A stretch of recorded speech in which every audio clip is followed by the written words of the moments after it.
Hey, welcome back. We're at the California Investment Conference. I'm here with my buddy Trader Raj. Raj and I were on a panel this morning just after Raj gave a keynote speech, and we were chatting to the folks about our feelings about the impact of the situation in the Middle East, the potential impact, I guess I should say, of the situation in the Middle East on the price of gold. Now, admittedly, things really are heating up between certainly Israel and Iran. Hard to say how it's going to go. It's volatile to the point where something could happen literally within the next few hours. Will that be the case? I don't know.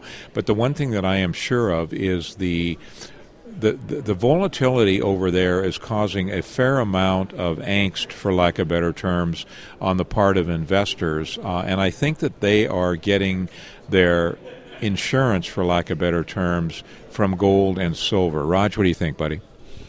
I think that some of these things are a little bit frightening, a little bit scary to people in general. However, if you look at the motivation behind the politicians as to what they're doing, I'm not as highly concerned as perhaps many others would be. Is there potential for some kind of a big problem? Yeah, it's true. However, if you look at markets, economics, and politics, I think that generally between now, this date in early February here in California, all the way through until the end of April, maybe even into May, the things that we like to trade and to purchase and recommend, being gold, silver, and other commodities, I think they're all on the upside and should do fairly well. And that would include the shares of some of the companies that we also recommend. So for at least the first half of this year, we would encourage people to not overreact. I think it's the best way to say it. Not overreact, stay the course, use your normal risk controls with stops that you think are appropriate for what you're doing, and then continue on.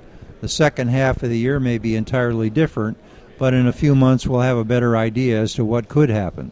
Raj, the thing that I'm really concerned about right now, probably more than anything else, the Middle East does concern me, certainly, but I'm very, very concerned about the upcoming elections in the United States. And my concern is on a much more fundamental level than it is, for example, in Israel, where my concern, Israel and Iran, where my concern is more on an emotional level. It frightens me no end to, number one, look at the slate of candidates that we have for the office of president, potentially. I don't see any change in terms of philosophically where the United States is going, i.e. spend. And, you know, as our listeners, and you and I are both active on our blog, Raj, as our listeners are saying, there's no difference between the two parties right now, and that bothers me. No, I would agree with that, and I've gotten so unhappy about that whole situation that I think that the election could end up being just more of the same, despite whoever is elected. It doesn't really matter that much, and the economics of the United States and the world are going to continue on the path they are on, which is not a very good one.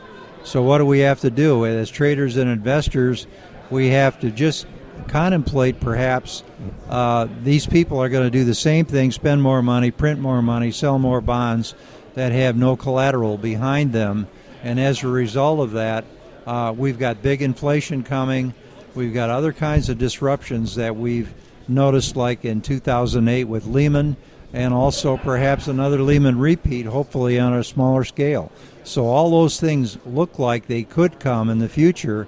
So the fourth quarter of 2012 with this election is going to be very interesting, and I refer to it as a potentially very large adventure. I think a large adventure is almost, I don't say this about Roger's comments very often, but I think that may almost be an understatement. I think it's going to be very, very interesting to see what the mindset is in the U.S. here towards the end of November, once the results are pretty well known.